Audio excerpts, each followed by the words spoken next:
What do you do when 1,000 other people want exactly what you want? What if you're not the only one that wants what you want? What if there are thousands of other people who want what you want? You have to outwork them. You gotta outgrind them. You gotta get up earlier. You gotta stay up later. You've gotta execute, and you've gotta go from 70 to 120.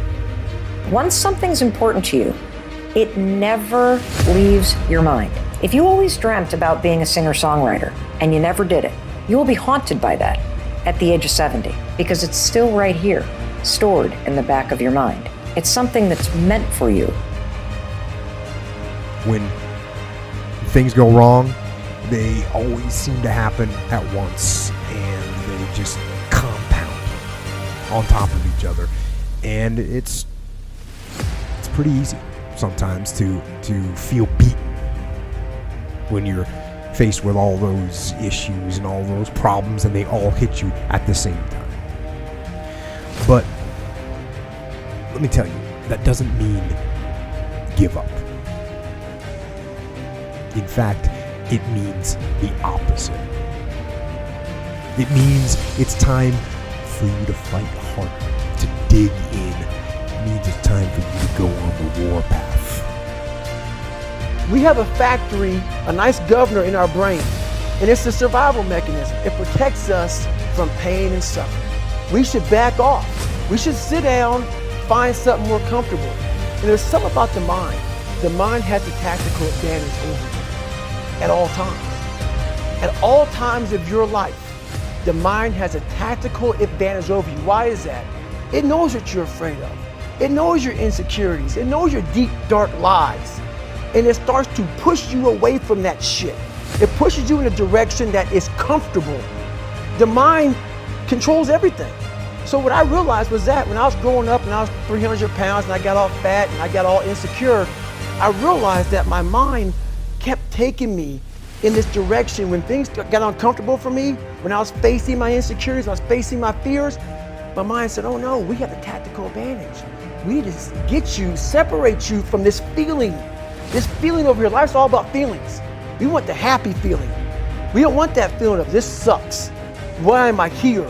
And you don't have any, so you can't answer those questions, so you leave. I started realizing that if in that moment, and you are now in charge of your brain versus your brain ruling you, that's where all that stuff comes from. So the 40% rule is all of that. You get to 40%, your brain says, we're done.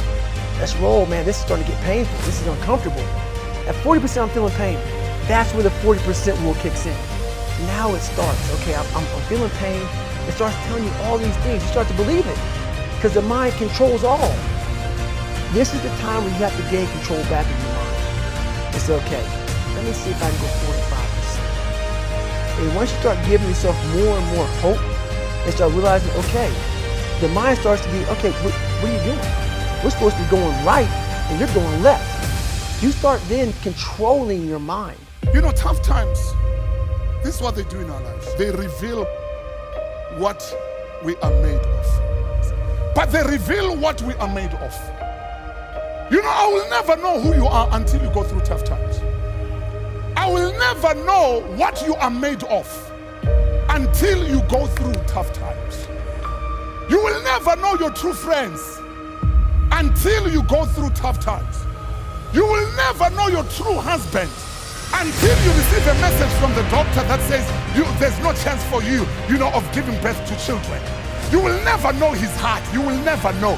You will never know the wife that you have until you lose your job. That is when people are being revealed. Tough times, they reveal the true us. They reveal our true friends. They reveal what we are capable of. You will never know what you are capable of until you go through tough times.